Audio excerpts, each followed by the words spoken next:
years ago, we started Atomo to address coffee. How can we create coffee and enjoy it every day without destroying the last wild places on Earth?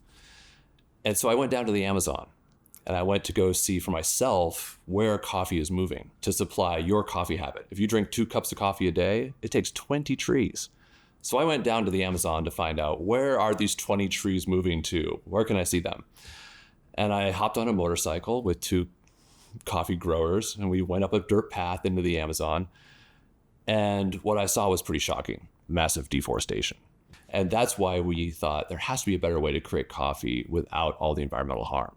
Everything that you would expect in your cup of coffee, we can actually make without using coffee beans. And we can do it in a way that is better for the planet. There are many different types of coffees out there.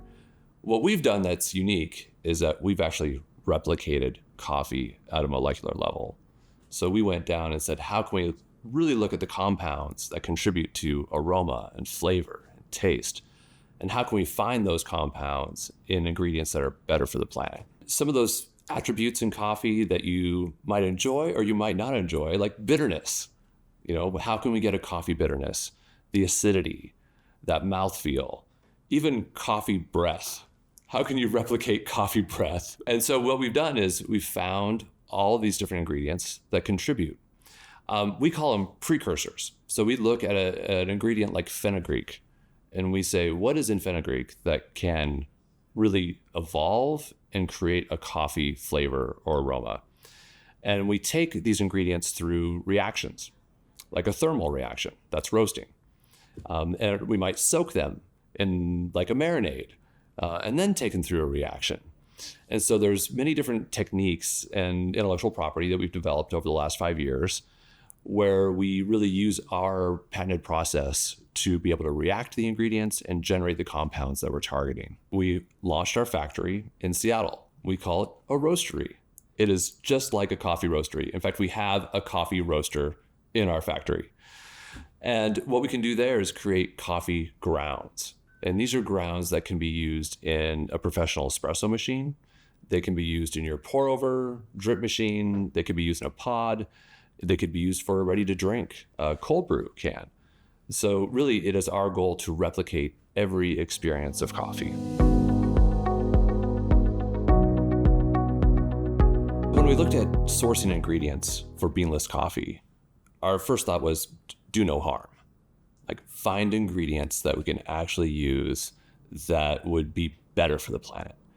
And so that directed us right away to looking at upcycled ingredients. These are things that are typically thrown away, they're not used, and how can we use those ingredients to create coffee?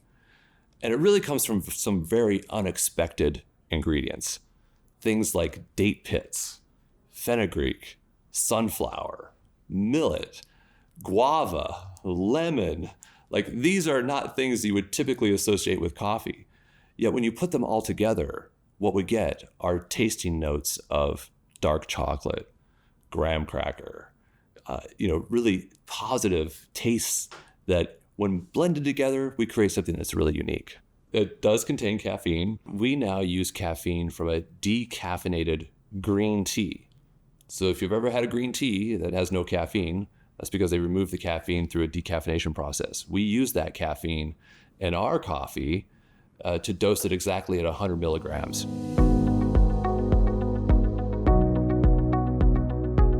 So we've partnered with some of the leading cafes in the country to offer Atomo as a beverage in their cafe. We found right away that we had this great mix of consumers that cared about the environment and loved new technology. And those consumers really reached out to us and embraced us.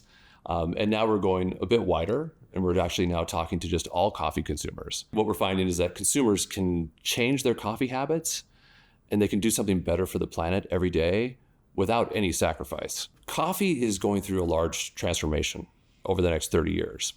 It's anticipated that half of all coffee will have to move. So where does coffee move?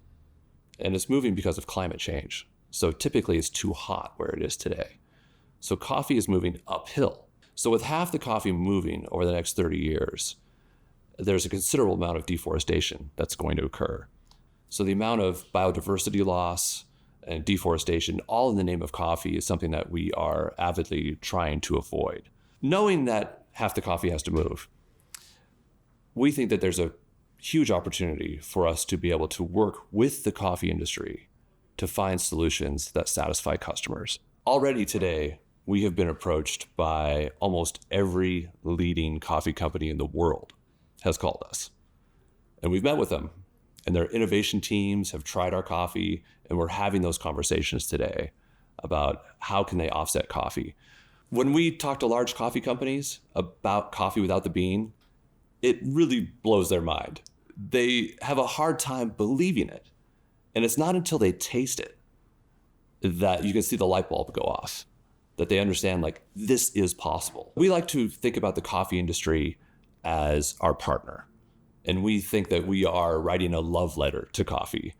And so our goal is to work hand in hand with coffee to do two things. One is to provide a blend. If we can provide that ingredient to coffee companies that enables them to be more sustainable, that's a great goal. And if we can provide pure Atomo to consumers where they can have the most sustainable coffee in the world, that's also our goal.